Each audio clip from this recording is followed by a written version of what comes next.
1950 से 1990 के दशक के 14 बॉलीवुड सितारों के बारे में रोचक किस्से जो उनके इंटरव्यू और जीवनी से लिए गए हैं। राज कपूर।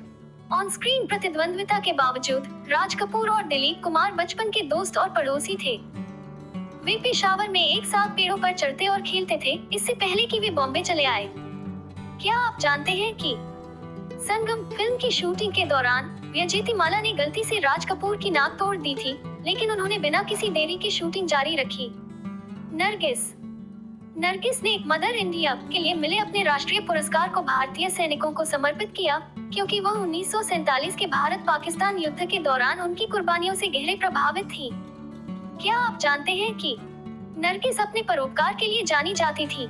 उन्होंने एक बार बॉम्बे के एक संघर्षरत अनाथालय को गुप्त रूप से एक बड़ी राशि दान की, जब उन्होंने उनकी वित्तीय समस्याओं के बारे में सुना। दिलीप कुमार। गंगा जमुना फिल्म के लिए दिलीप कुमार ने अपने किरदार को सजीव करने के लिए भोजपुरी सीखी, जिससे वह भारतीय सिनेमा के पहले मेथड एक्टर्स में से एक बने। क्या आप जानते हैं कि दिलीप कुमार ने डेविड लीन का लॉरेंस ऑफ अरेबिया में शेरिफ अली की भूमिका निभाने का प्रस्ताव ठुकरा दिया था, जो अंततः उमर शरीफ को दिया गया। मधुबाला ने अपनी जन्मजात हृदय समस्या को कई वर्षों तक फिल्म उद्योग से गुप्त रखा और अपनी स्वास्थ्य स्थिति के गंभीर रूप से बिगड़ने तक लगातार काम करती रही। कहा जाता है कि मधुबाला को एक प्रोजेक्ट के लिए हॉलीवुड आइकन मरिलिन मुनरो के साथ चुना गया था, लेकिन स्वास्थ्य और तार्किक समस्याओं के कारण ये कभी साकार नहीं हो सका। मीना कुमारी एक प्रतिभाशाली कवयित्री थी और नाज उपनाम से लिखती थी। उनकी कविताएं उनके व्यक्तिगत संघर्षों और भावनात्मक उथल-पुथल को प्रतिबिंबित करती थी। क्या आप जानते हैं कि एक बंगाली फिल्म की शूटिंग के दौरान मीना कुमारी ने क्रू को तब चौंका दिया जब उन्होंने अपनी भूमिका के लिए गुप्त रूप से सीखी गई बंगाली भाषा में संवाद दिए। देव आनंद का प्रतिष्ठित हेयर स्टाइल और स्कार्फ एक दुर्घटना से हुए गर्दन के निशान को छिपाने की आवश्यकता से उत्पन्न हुआ था। क्या आप जानते हैं कि काला पानी के बाद देव आनंद ने सार्वजनिक रूप से काले सूट पहनना बंद कर दिया, क्योंकि हर बार जब उन्होंने इसे पहना तो महिला प्रशंसकों में उन्माद हो जाता था, जिससे भीड़ नियंत्रण की समस्या उत्पन्न होती थी। गुरुदत्त ने अपने कई स्क्रिप्ट्स रात में मोमबत्ती की रोशनी में लिखे, क्योंकि उनका मानना था कि इससे उनके लेखन में पवित्रता और ध्यान केंद्रित होता है। क्या आप जानते हैं कि गुरुदत्त के कई अप्रकाशित प्रोजेक्ट्स थे, जिनमें सत्यजीत रे के साथ एक सहयोग भी शामिल था, जो उनकी असामयिक मृत्यु के कारण कभी पूरा नहीं हो सका। हेमा मालिनी ने अपनी पहली फिल्म दिल आशना है का निर्देशन अपनी मां से किए गए एक वादे को पूरा करने के लिए किया, जो हमेशा चाहती थी कि वह कैमरे के पीछे की भूमिकाएं निभाएं। क्या आप जानते हैं कि फिल्म सीता और गीता के लिए एक नृत्य रिहर्सल के दौरान हेमा मालिनी ने मोचाए हुए पैर के साथ प्रदर्शन किया, जिससे उनकी प्रतिबद्धता के लिए पूरे क्रू की प्रशंसा मिली। अमिताभ बच्चन ने शुरू में रेडियो उद्घोषक बनने की इच्छा जताई थी, लेकिन उनकी गहरी आवाज के कारण ऑल इंडिया रेडियो ने उन्हें अस्वीकार कर दिया, जो बाद में बॉलीवुड में उनकी पहचान बन गई। अमिताभ को निर्देशक रिचर्ड एटनबरो ने हॉलीवुड फिल्म गांधी में एक भूमिका की पेशकश की थी, लेकिन उन्होंने इसे ठुकरा दिया।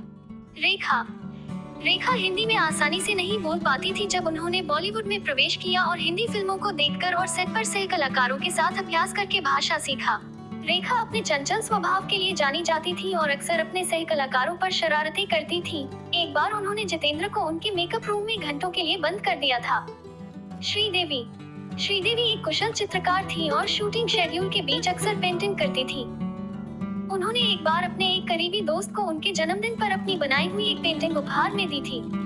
क्या आप जानते हैं कि श्रीदेवी को पानी से गहरा डर था, हालांकि उन्होंने फिल्मों में कई पानी से संबंधित स्टंट किए। उन्होंने इसे अद्भुत प्रयास और साहस के साथ दूर किया। राजेश खन्ना पहले व्यक्ति थे जिन्होंने प्रसिद्ध लेखक जोनी सलीम जावेद को फिल्म हाथी मेरे साथी के लिए पटकथा लिखने के लिए पहला ब्रेक दिया था। उनको लकी चीजों पर विश्वास था और वे हमेशा एक खास पेन साथ रखते थे, जिसे वे अपनी शूटिंग और बैठकों के दौरान सौभाग्य लाने वाला मानते थे। स्मिता पाटिल सामाजिक सक्रियता में गहरी रुचि रखती थी। उन्होंने एक बार ग्रामीण क्षेत्रों की महिलाओं के खिलाफ हो रहे अन्याय के विरोध में एक फिल्म शूट को रोक दिया था।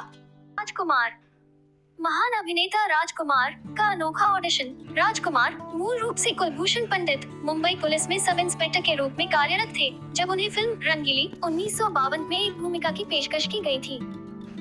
फिल्म के निर्देशक सोहराब मोदी ने राजकुमार की विशिष्ट आवाज और व्यक्तित्व के बारे में सुना था। पारंपरिक स्क्रीन टेस्ट के बजाय राजकुमार ने बस संवाद की कुछ पंक्तियां दोहराई। उनकी गहरी, प्रभावशाली आवाज ने मोदी को इतना प्रभावित किया कि उन्हें मौके पर ही चुना गया। इस अपरंपरागत ऑडिशन ने बॉलीवुड में उनकी यात्रा की शुरुआत को चिन्हित किया। राजकुमार अपनी कला के प्रति गहन समर्पण के लिए जाने जाते थे।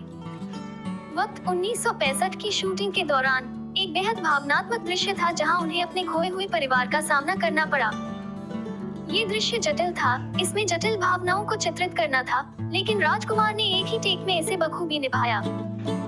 उनका प्रदर्शन इतना सशक्त था कि निर्देशक यश चोपड़ा ने कोई भी रीटेक शूट नहीं करने का फैसला किया, जो उन दिनों दुर्लभ था। ये दृश्य फिल्म का सबसे यादगार दृश्य बना हुआ है।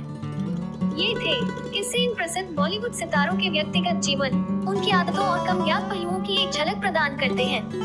Thanks for watching. वीडियो कैसी लगी अपने कमेंट्स जरूर दें।